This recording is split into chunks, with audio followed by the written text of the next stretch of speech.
You found it. Your home for the best content on your favorite team, the Fighting Tigers of LSU. Do us a favor. Subscribe to the channel. Leave your comments below.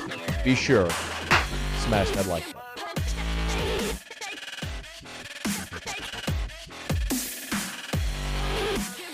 Brian Kelly was on the SEC Coaches Teleconference on Wednesday, as he is every Wednesday, and he was asked about a player that many of you ask about often, and that is wide receiver Jack Bech, who we know Jack had the stress fracture in his leg, in his shin. It was initially called shin splints. Later, we found out it was actually a stress fracture in his shin, which limited him in camp. He didn't participate much in camp. Most of what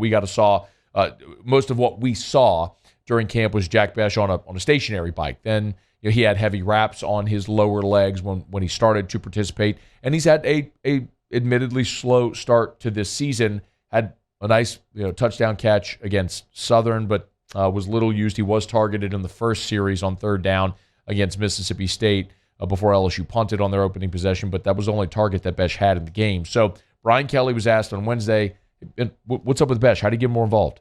As coaches, and it starts with me, we've got to get him more involved. And you're going to see that that's going to begin to take place this weekend. I just think as a coaching staff, we've got really good players at that position, and we have to do a better job of getting really good players on the field. There's got to be a very intentional rotation. There's got to be competition in practice where guys are competing for playing time, and we've got to reward those guys accordingly. So Jack's doing everything he's been asked of.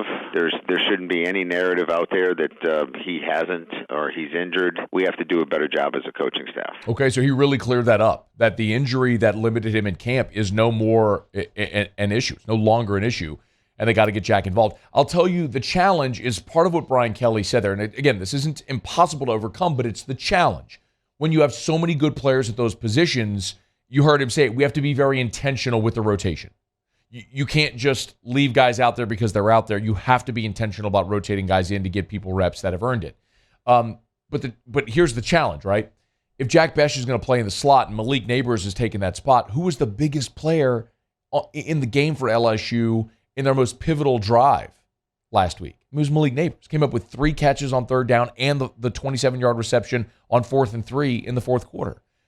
You can take Malik Neighbors off the field. That's the challenge, right? Who do you take off the field? You got Keyshawn Boutte. You got WR Jenkins, who's leading you in touchdown receptions. Keyshawn's a preseason All-American. Malik Neighbors is leading you in receptions, receiving yards per catch. Look, I love Jack Bech. Jack sat in the studio plenty of times. I mean, gigantic fan. He's going to be an NFL player. When he committed to LSU, I try to tell y'all, no, that's not just that's not a courtesy offer to a legacy player because you had a spot. I saw the kid play at St. Thomas More.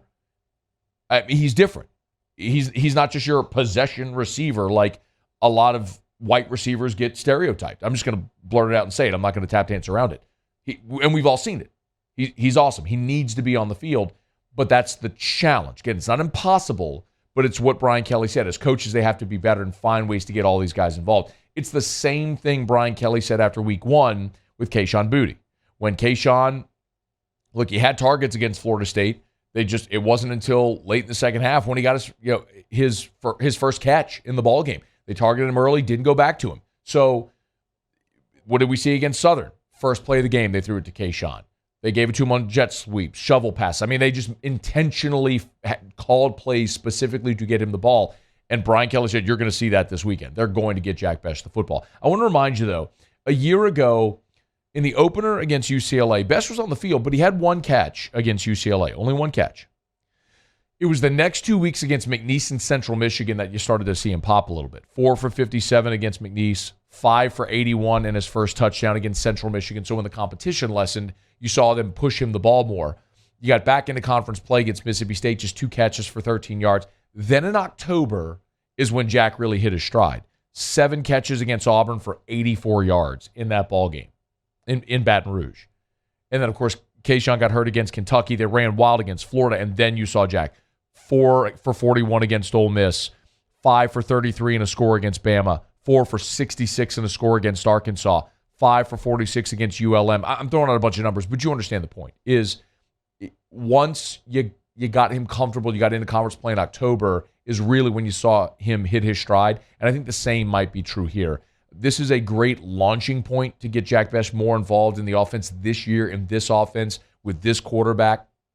And it's a great timing because next week you go to Auburn. And we've talked about it forever. October will make or break this season. October will determine what, if anything, you are playing for in November. So, yeah, this would be a great opportunity to get Jack Bech involved, get him involved in the offense, have some success, and use that as a springboard into Auburn a week from Saturday.